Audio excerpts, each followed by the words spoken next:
Welcome back to Driving with Miss Daisy. I'm Daisy. I'm a freshman on the golf team at DePauw, and today we're going to be talking about beginner mistakes.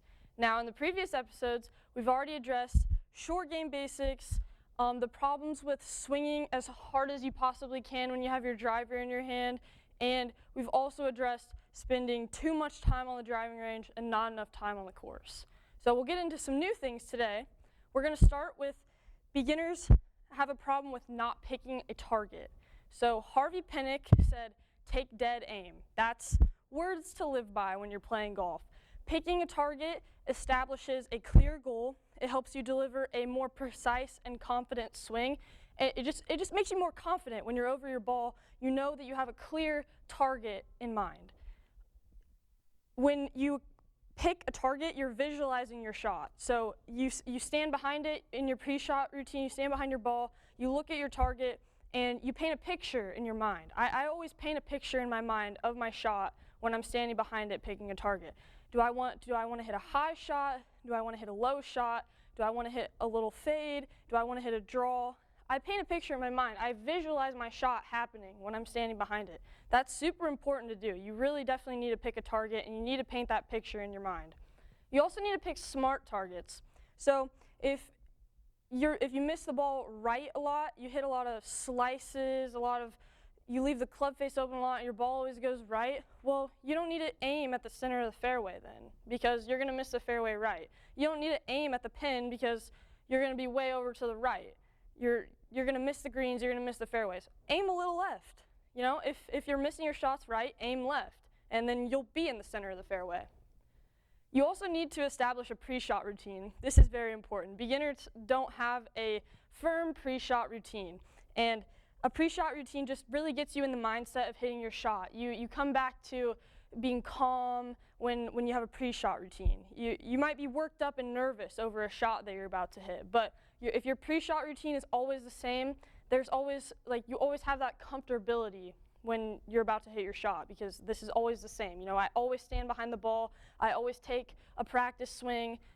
That's important, being comfortable and having a pre-shot routine. Another mistake that beginners make is their club selection is poor. So driver is not always the answer off the tee.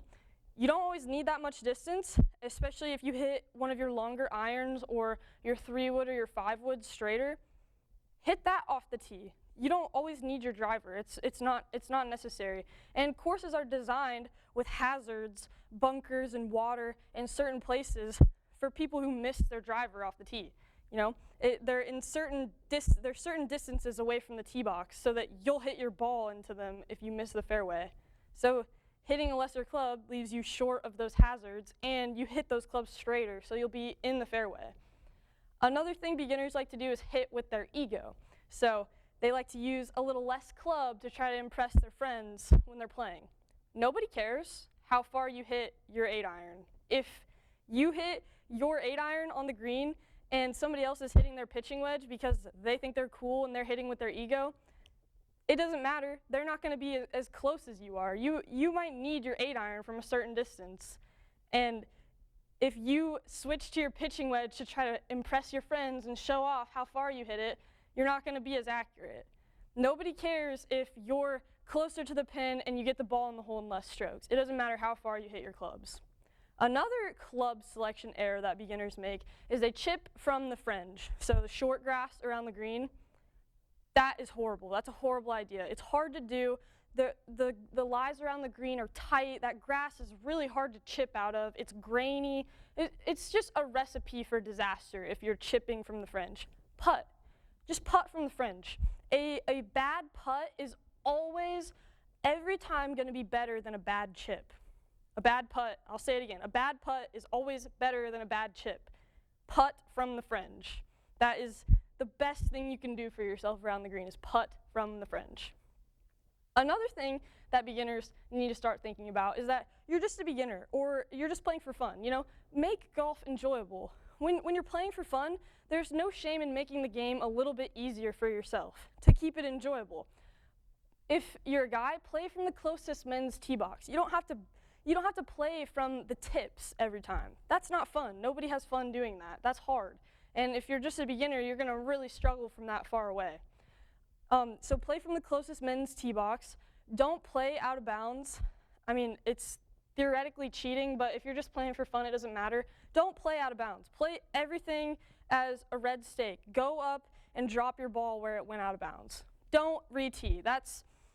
It's not fun. It slows everything down. It's discouraging. Like, if you're playing in a competition that counts and is for real, yes, play out of bounds. Don't cheat. But when you're just playing for fun, there's no shame in playing everything as a lateral hazard. That's fine. Consider rolling the ball is another thing that beginners should do. It's hard to play golf out of all the lies that you get on the course. You know, you get in the rough. It's hard to hit. So you don't have to, but you should consider improving your lie and rolling the ball if you're a beginner. And another thing, I know I said we should make it a little easier for beginners, but you still need to putt out. Do not give yourself 3-footers and 2-footers. Don't do it. Practice. Still try to get better. Even if you're making the game a little bit easier for yourself, still try to get better. Make yourself putt out those 2-footers. Don't give your friend his 3-footer. Make him putt it. It makes everybody better to just putt out your ball. Finish your shot. See the ball go into the cup. That's a mental thing too. That'll make you better. Another problem that beginners have is they don't play ready golf. So I'll explain ready golf. It's always staying in the moment and paying attention, and so it's hitting your shot, watching where your shot goes, thinking about your next shot as you're walking to your ball or as you're riding to your ball. It's always staying in the moment and paying attention to what's going on. Having a swift pre-shot routine, not standing over the ball forever. That really gets annoying when people are just slow players, when they're not paying attention, they're messing around. You need to be efficient with what you're doing. Don't stand over your ball forever. Just get up there and hit it. Do your pre-shot routine and get up there and hit it. And repeat that every shot. You don't have to follow the honors system. That's been pretty much done away with. If you're ready to hit and nobody else is, go, hit your shot. But you typically do follow the honor system on the putting green because there's really no other way to do it. There's not a lot of options on the putting green for the order in which you putt. It's the farthest away it has to go. But any other shot, your tee shots, it doesn't matter who got the lowest score on the last hole. If you're ready to hit your tee shot, go up there and hit it. Another thing that beginners like to do is they get really frustrated. Beginners set unrealistic expectations and they get angry when they don't meet them. So, you hit a good drive into the fairway and then your approach shot doesn't hit the green. It's in the bunker. You get mad because you're expecting, your expectations are too high. You hit the fairway, you should just be happy that you hit the fairway. You shouldn't expect to also hit the green. Those shots are independent of each other. You're just a beginner. Hitting the fairway is good. Missing the green, oh well. Try to get up and down because you've been practicing your short game, I hope. Try to get up and down and make a par.